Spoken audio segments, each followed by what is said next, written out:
By now you would have heard that former Japanese Prime Minister Shinzo Abe had been shot and killed while on the campaign trail. While mostly well respected and liked by his supporters in Japan, Abe had his fair share of critics and leaves behind a complicated legacy. Here's why.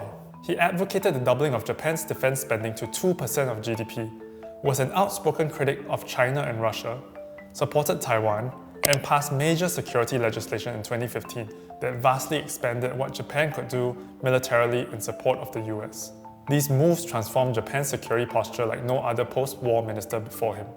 In addition, he left his mark on Japanese foreign policy by declaring in 2003 that Japan is back, and by urging democracies to work together in the Indo-Pacific.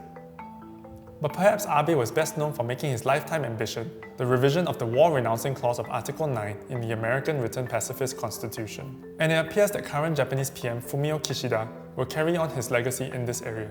Often consulting his mentor Abe on international affairs, Kishida had already set the wheels in motion, announcing that he will push forward efforts towards a proposal for the constitution to be amended. But is such an amendment likely? And why does Japan even need a constitutional amendment? To find out, we speak to Yoichiro Sato, a professor of international relations at the Ritsumeikan Asia Pacific University. Japan desperately needed to enhance its standing within the bilateral alliance with the United States, and also the cement this bilateral partnership for balancing against China, and also line up other like-minded countries like Australia and India without amending the constitution to expand the scope of the military operations.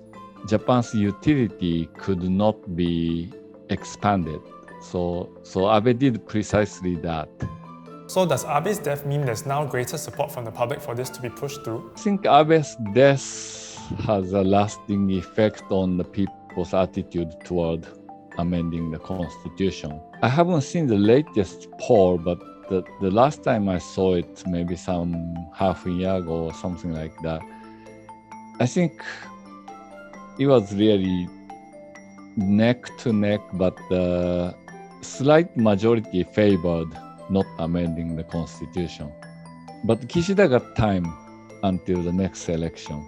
At what point he will bring it up is a little difficult to predict. I think he will be cautious, but he will try not to miss this favorable environment after Abe's death. So my sense is sometime next year, he might actually submit amendment. So from Abe's perspective, he simply wanted to bolster Japan's military capabilities so it can be more of an equal partner to the US. And faced with growing assertiveness from neighbouring China, he sought to address this perceived sense of insecurity and thought of boosting the country's self-defense forces as a necessity to meet these security demands. But Abe's critics might not necessarily buy this argument. They argue that Abe was a nationalist and a revisionist, who not only denied Japan's war atrocities, but also wanted to rewrite Japan's wartime history. And they worry that modern Japan will also slide into violent militarism, just like how they did after initiating the Meiji Restoration. So will Abe's passing be a catalyst that somehow triggers a political shift that sees the country going down a more nationalistic path? No, I don't think so. I think some of this, the nationalism was personally attributable to Abe, not the whole LDP, and that aspect may actually diminish to some degree. And the largest Abe faction, is made of politicians, conservative politicians who may be close to Abe ideologically, but not all of them are. And because of Abe's death, the Abe faction lost a kind of central figure, and the junior members of the faction are already kind of joking around for leadership of the faction.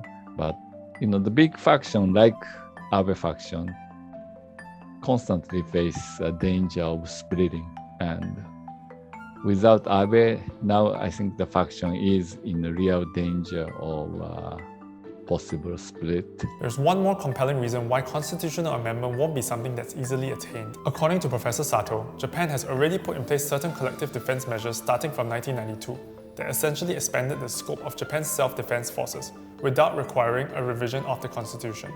So the amendment will simply endorse what's been done already. I don't think it gives much of a new scope of self-defense force operations. Then there's also the question of China. Following Abe's death, some nationalistic Chinese social media users expressed jubilation and even celebrated his passing.